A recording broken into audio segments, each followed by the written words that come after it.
I remember way back, almost 18 years ago, walking into a room and seeing Holly, that's my wife, for the first time. We decided to see each other before our wedding, and walking in a room, and there were photographers capturing my face, and just it was shock of the beauty. It's like, she's gonna be my wife. And Josh and Sarah are in that mode right now, and everybody loves the wedding day because of the energy and the feeling and the butterflies. Whew! So beautiful. And it's like, we who've been married 18 years or longer, we tend to go, oh yeah, that was just for a season, and kids happen, and job promotions fail, and we move, and then all of a sudden it's like, well, the goal right now is just not to get divorced, and we're just okay. And we've somewhere along the line in marriage in Western culture think it's just a survival game. That as long as we survive till the kids get out of the house, we're good. But that's not what marriage is supposed to be. You came here today to celebrate with an amazing couple. And you're going to be asked to keep them accountable, that they don't just live together and exist together, but that they thrive together.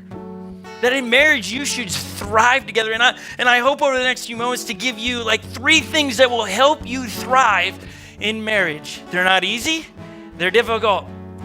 Living with another person isn't the easiest thing in the world. I mean, ask Holly, she lives with me, okay? She'll give you, it's not that easy, but what makes it so much fun is the love that we do share. That for Holly and I, one of our first goals in marriage is not to get divorced, is to want to be around each other in every season in life. The good, the bad, and the ugly, that there would be no one that we would choose to go through that stage in life than with Holly. And we've had our ups and our downs. We've had our terrifying moments. We've had those moments like, how's that going to work out? We've had our fights, mostly at me. But we've had those disagreements where we just sit there and the room's really quiet. And we've had those moments because another one of our goals is we don't go to bed angry. There's been moments we've laid in bed, no one's saying anything, and Holly always, I don't think she's missed a night when we've been home together. She always kisses me goodnight. She makes the first move, I don't. It's kind of one of those things, I just wait. It's like, when is she going to kiss me goodnight? Because then, the conversations are over and it's ready. Before that, it's anything's any game, It's like we could talk about anything. But as soon as she gives me the kiss, it means conversations are over and we can transition into sleeping. And so when we go to bed angry, that kiss never happens. And you just lay there going, oh boy. Who's going to be the first one to say, I'm sorry, or let's talk that through? Because we've made a goal to not go to bed angry at each other. You know why that is? That's not because we read it in some book about marriage. It's actually, Jesus talks about it. Now, we value what Jesus has to say here at Unlocked Church because Jesus died on a cross and rose again. And here's why we believe that. Is not just because it's written somewhere in a history book or in the Bible. It's because there were eyewitnesses accounts to Jesus dying on a cross. They saw him crucified. Then they saw him walking the earth 3 days later. Like eyewitnesses, people that were there. Like, that's like you not believing the 3 of us that started today when we're talking about Puerto Rico and sharing a toothbrush and stuff. You go, I don't believe it. Why? Well, I wasn't there. But most of you believed it because there was eyewitness accounts. Why are there people that still struggle with the Jesus thing? Because there were eyewitness accounts that speak to he died, game over, but then he came back to life. They saw him. And so because Jesus said he was going to do that, and then he actually did it, we value what Jesus has to say. And Jesus came along and said this will change. This will revolutionize every relationship in your life. This will take it from just okay to leveling up. To not go to bed angry at your spouse or someone else at work. Don't go to bed angry. It's not healthy. Scientists have proven this. That you'll go to bed and you'll wake up and you'll be in a negative attitude, but sometimes you forget why. But your brain went to bed angry, holding a grudge. You wake up and you can't remember all the details, and weeks go by, and all of a sudden you went from being angry to being bitter. And it's no longer to one person, it's a group of people. And it no longer is a group of people, it's where you live. And Jesus comes along and he says it like this. He says, don't let the sun set on your anger. Those are Jesus' words. So when Jesus speaks, I'm like, I've got to apply. In the wedding parties back there, I can see Josh and all them. They're hearing these things, so I'm speaking to them. We've done 10 weeks of marriage counseling. We've had a blast with them. We've learned a lot. We've talked about all of these things on how to not have just an okay marriage, but to have an amazing. Because Jesus said these words, and this is for everybody in this room. Jesus said, I came to give life and life abundantly. Oftentimes we think Jesus came to take something from us, but he came to give us life. He wants you to have an amazing marriage. If you're sitting in here today and your marriage isn't where you want it to be, here, do this for me. Find someone that can help you. Don't tap out on it. Don't start looking towards somewhere else to get the attention you want. Fight for what you got. Because at some point, you were where Josh and Sarah were, excited, nervous, and you couldn't decide. It's like, I'm 92% excited, 8% scared, or maybe I'm 8% excited and 92% nervous. And that's what makes the day so cool, is because you don't know what you feel. You're just like, You're just like, it's crazy. And you were there at one point, excited about life, and now you've got some kids, and life has happened, and you're not. It doesn't have to be that way. Maybe it's as simple as forgiving the person that might have wronged you. Might have just said something to you that stung a little bit. And it's made you settle for just an okay relationship. You don't have to have just okay. Jesus says life and life abundantly. That seems like a lot. So what we're going to do is Josh is back there.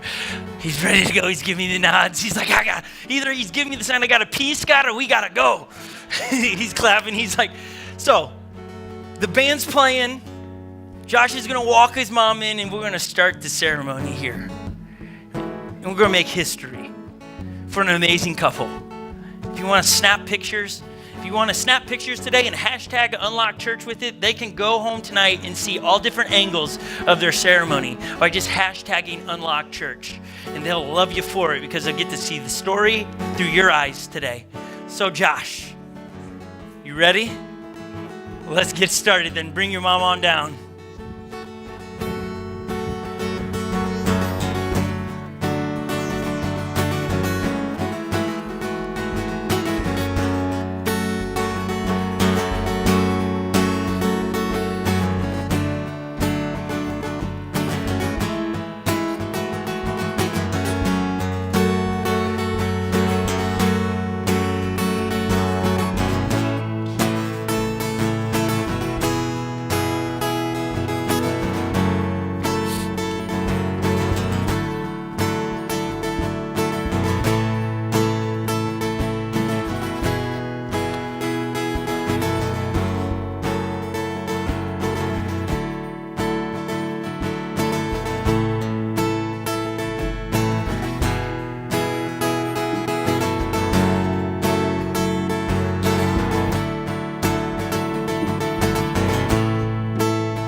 They were awesome. I just got lost in the moment. This is the moment that you've waited for, right?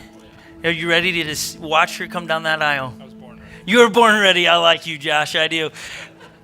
Would everyone please rise as Sarah makes her way in today?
Gives the bride away today?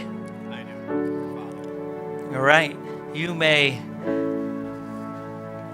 take your bride here in a second and then help her up here. Everybody else, you guys can grab a seat. I can help you. Here you go. Josh, you want to help her out on that side?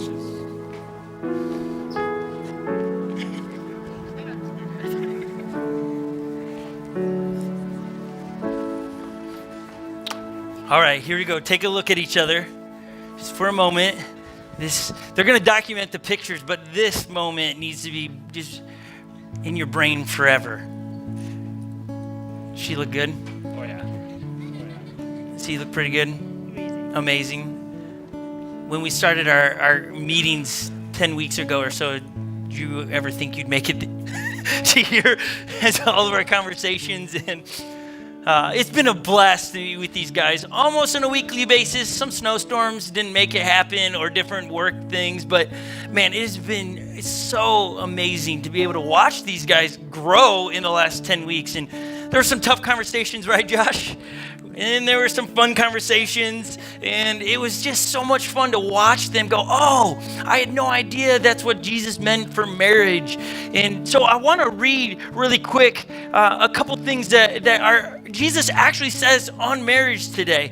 And if you're sitting in the audience and you're brand new around here, man, I want you to think about your marriage. They asked me to say this. So this isn't me sitting around, what's the pastor going to say today? Oh, yeah, no, they love you so much. They want you to know what they know, right? Isn't that what you guys asked me to do? Is, can you tell them? And so these are words from them to you from me.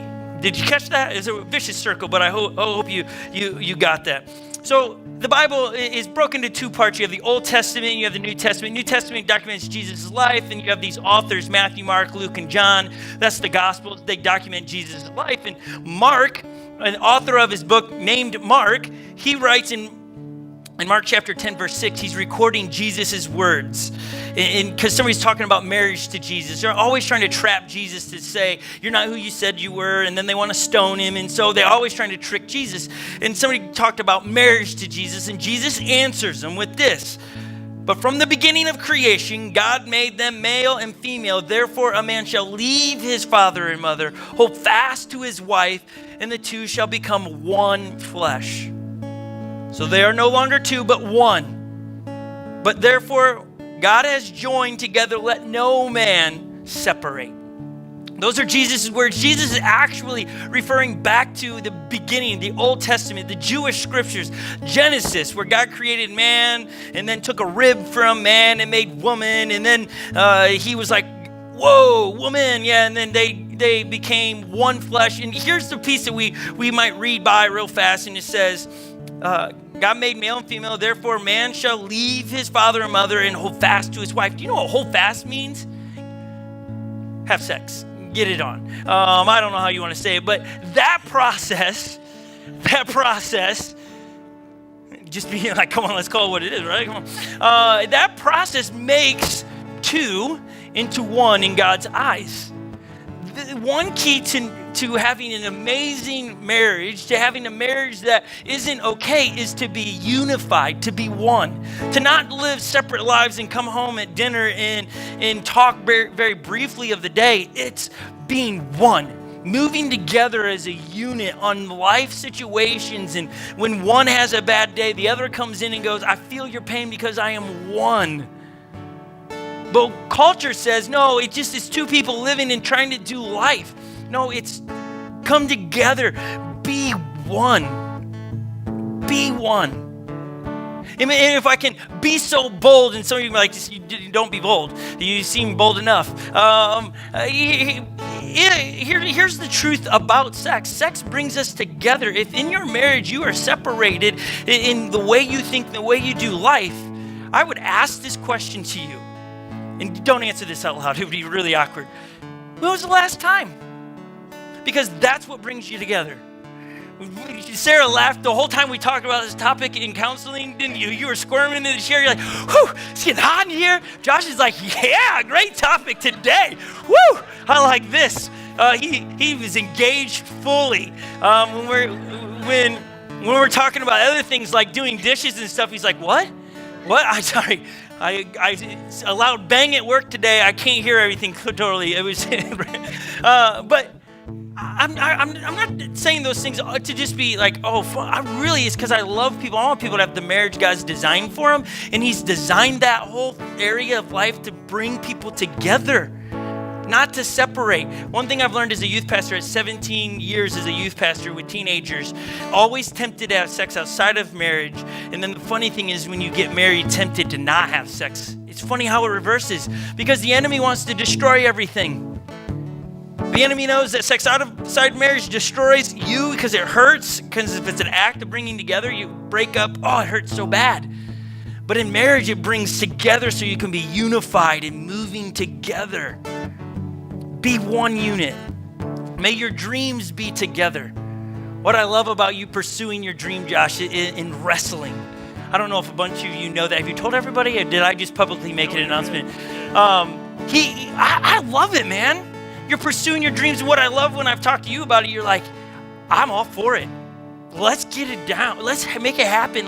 I love that. You have a woman that believes in you, and that should be enough for you. You're a follower of Jesus, and you have a woman by your side. And for you, you have a man that is a big dreamer. He's going to dream some crazy things, and you're going to have to hold on to his coat. And like, all right, I'm going for a ride here. This sounds crazy. But sometimes you're going to have to step in and go, Josh, I don't know if that's so wise right now. And I know you can do that. And that's okay.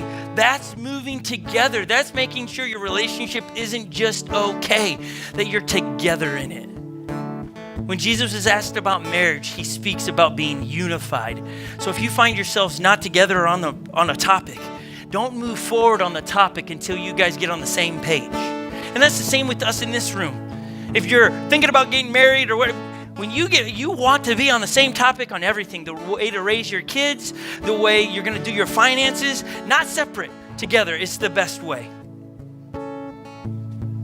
Here's 3 things for a great marriage, not just okay. Put yourself second, not first. You fight for what he wants, and you fight for what she wants, and you'll never fight. You'll fight when you turn it around and fight for what you want as yourself and you want for yourself. Same with us. I'm speaking to myself here. All my fights in my marriage all have to do with my wants. I want it hotter. I want it colder. I want this food. I want that food. I want to raise the kids. When it's that, it's all about me. Philippians chapter 2, the author of Philippians is Paul, really smart guy. He says this: do nothing out of selfish ambition or vain conceit, but in humility consider others better than yourself. That means you got to look at Josh. He's more important. You got to look at Sarah.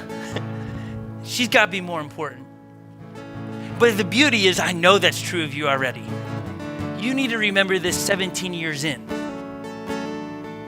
17 years from now, you're going to have to look back at this videotape or digital copy, and then who knows, you'll be watching on glasses or contact lenses, or who knows what technology you'll be doing.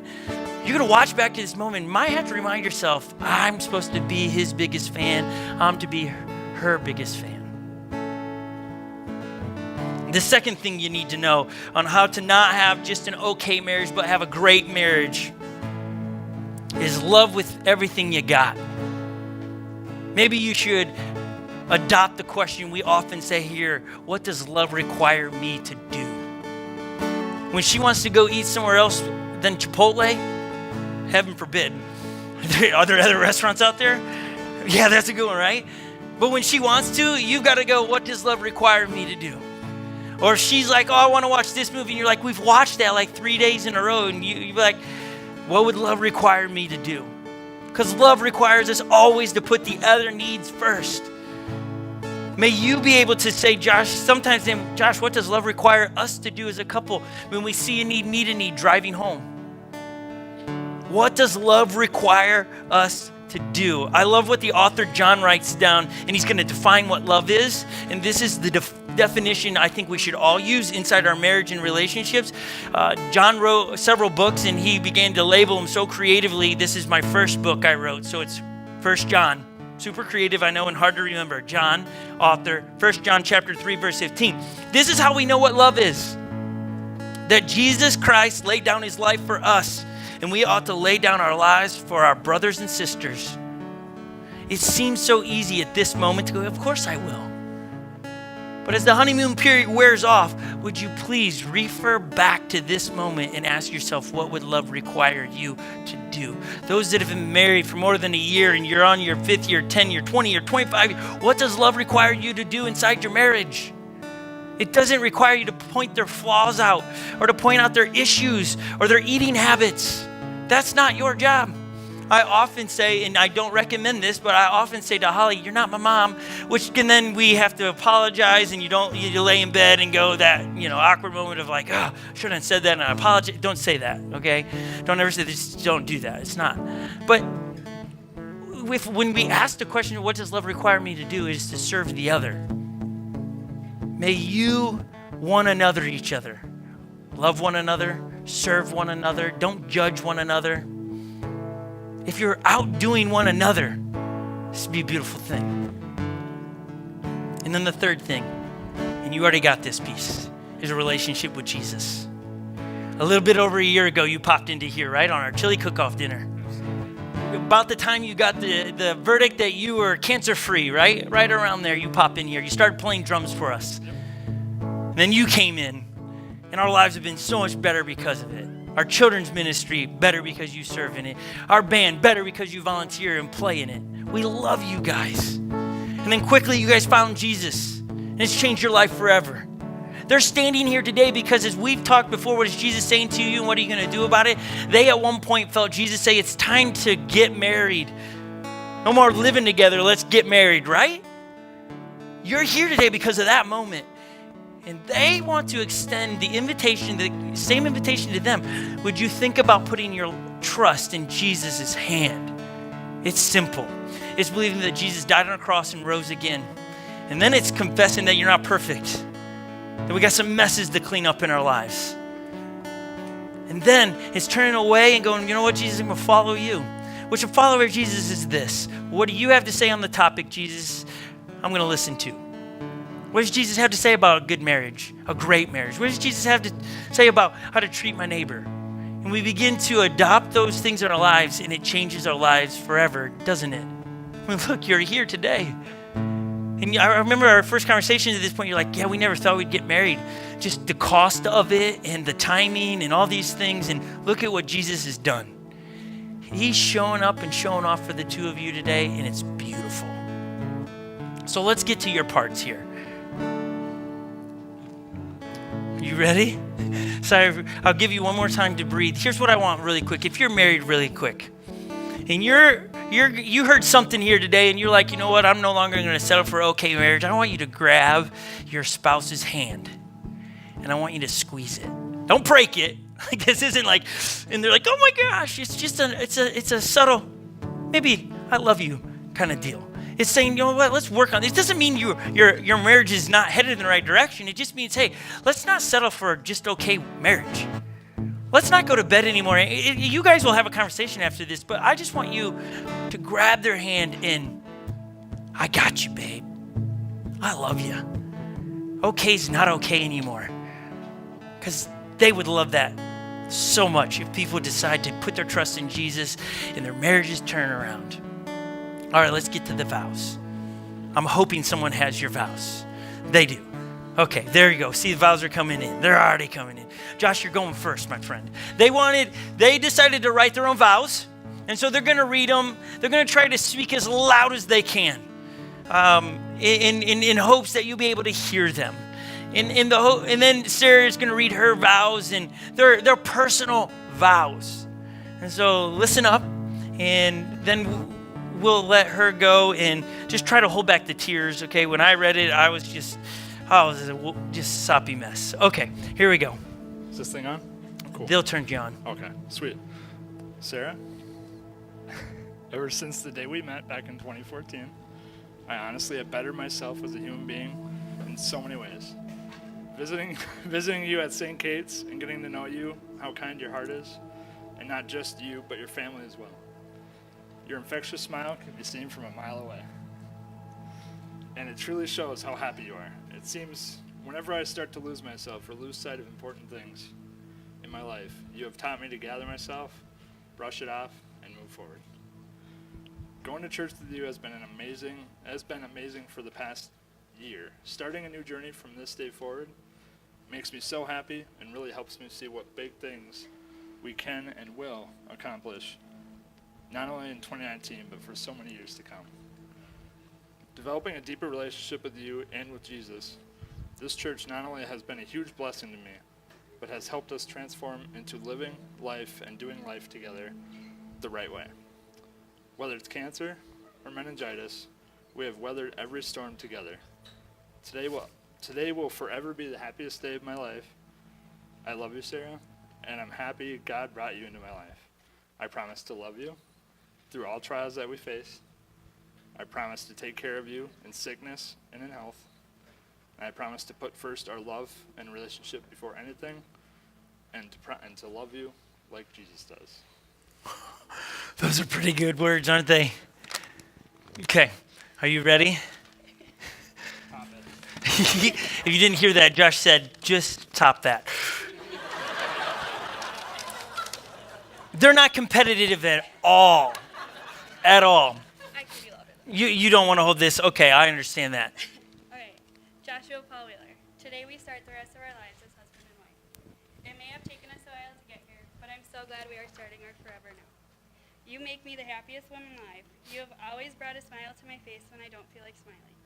You bring out the best in me every day. You truly have changed my life for the better. Over the years, we have been through amazing times, hard times, and everything in between. Some of those amazing times have been our trips to visit our families, getting our kitty cat tug, and just simply watching movies together. Looking back over the years, I wouldn't change a thing. You have truly brought out so much joy in my life. I promise to help you accomplish every goal and ambition you have. I promise to be with you in sickness and in health. I promise if your cancer comes back, I will be here fighting just as hard as you are.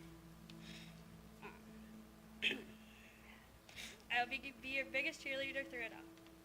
I promise when times get hard to always be there and push you to get your goal accomplished. I promise to remain faithful to you always. I promise to always show you respect and keep an open mind.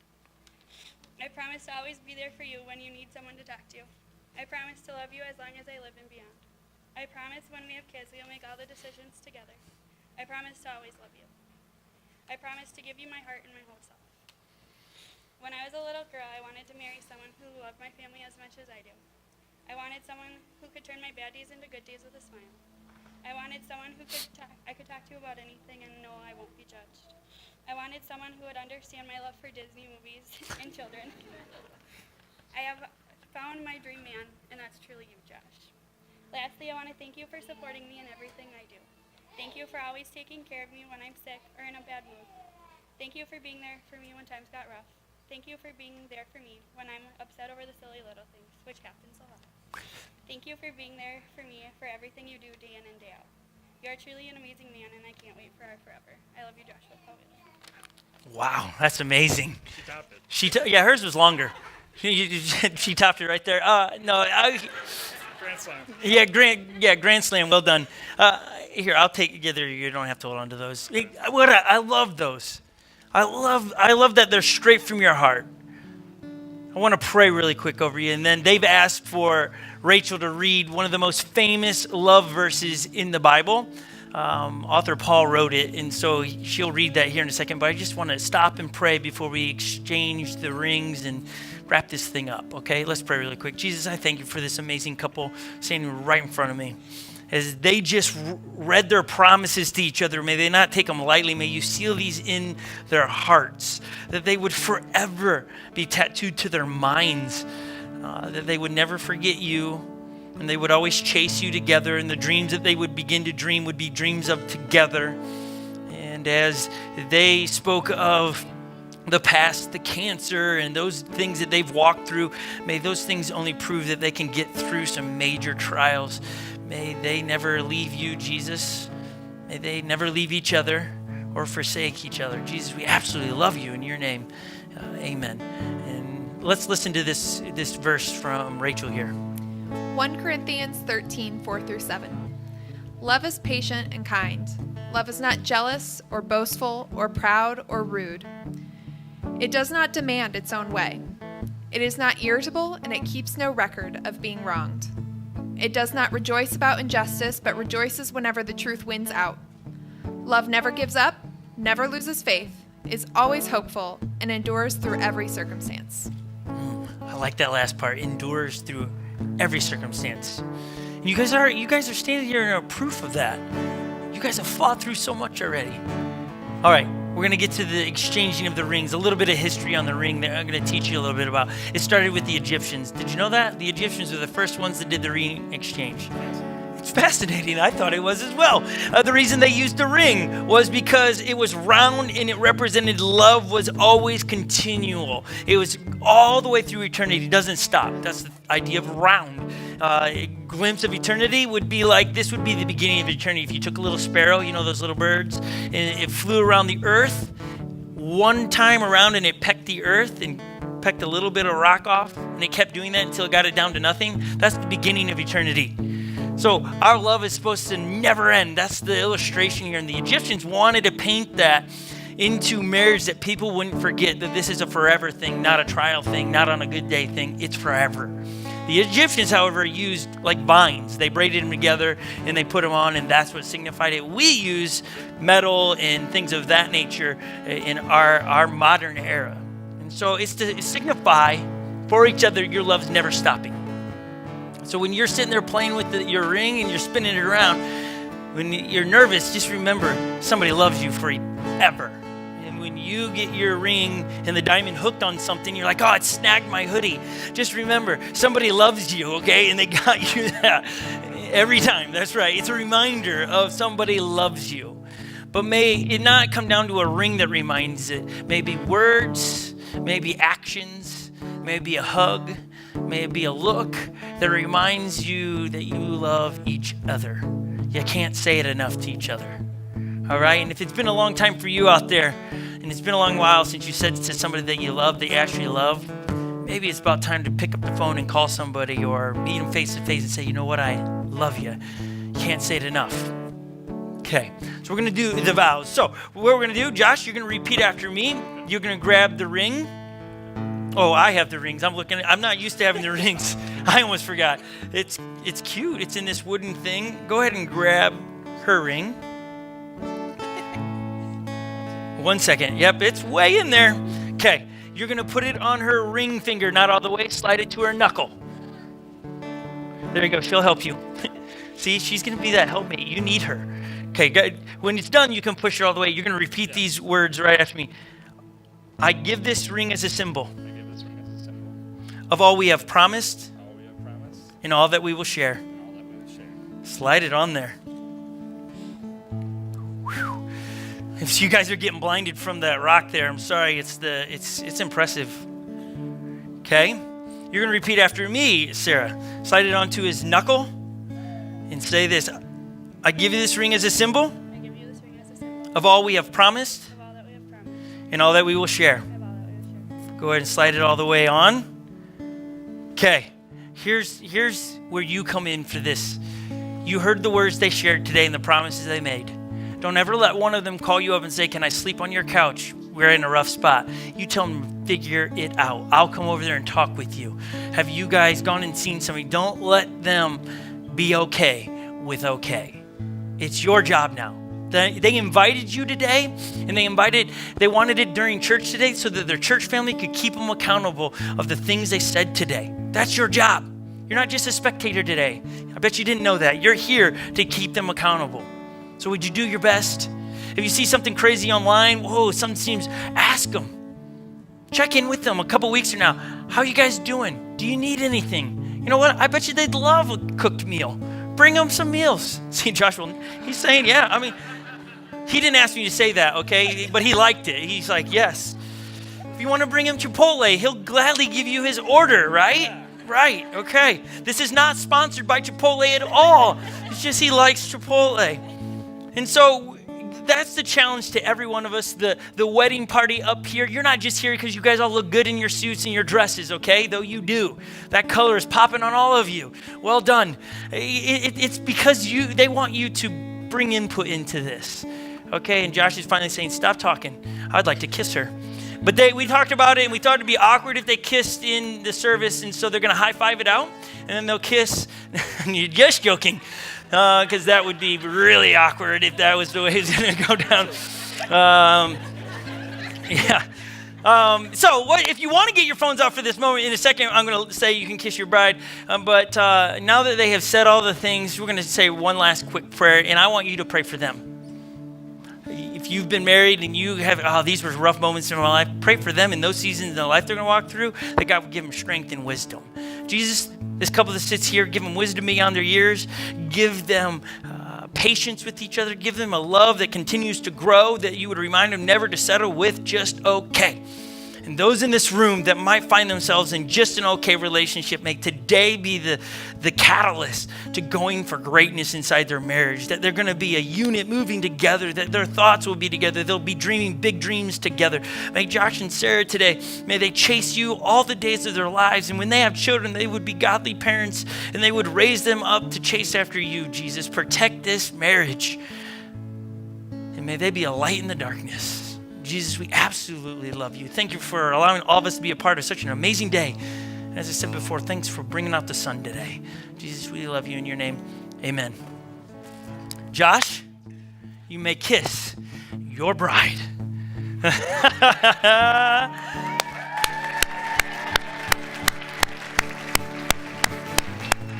Okay, that's too long. Woo! It's getting hot in here now.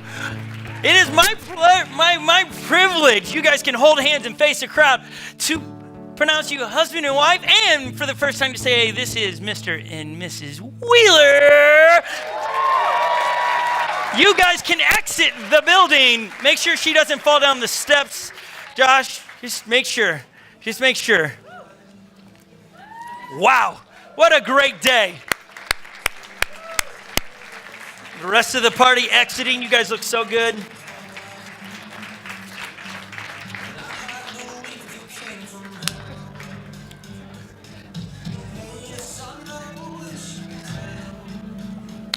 Honestly, thank you so much, everyone, for being here today. If this was your first time today, we invite you to come back. Service is always at 10 o'clock here. Josh and Sarah would love to have you hang out with them on Sundays. I really thank you so much for allowing us to make history here. Those that are part of Unlocked Church family, thank you so much for coming today.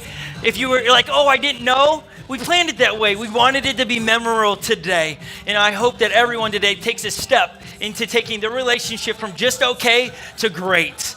You guys have an amazing, amazing Sunday. And those that were invited to the reception, you know where it is. I don't know the address, but pull out your invitation and you'll find yourself there. The wedding party is just outside those doors if you'd like to say congratulations. Other than that, we have nothing more for you. Have a great afternoon, guys. Be safe out there. Bye.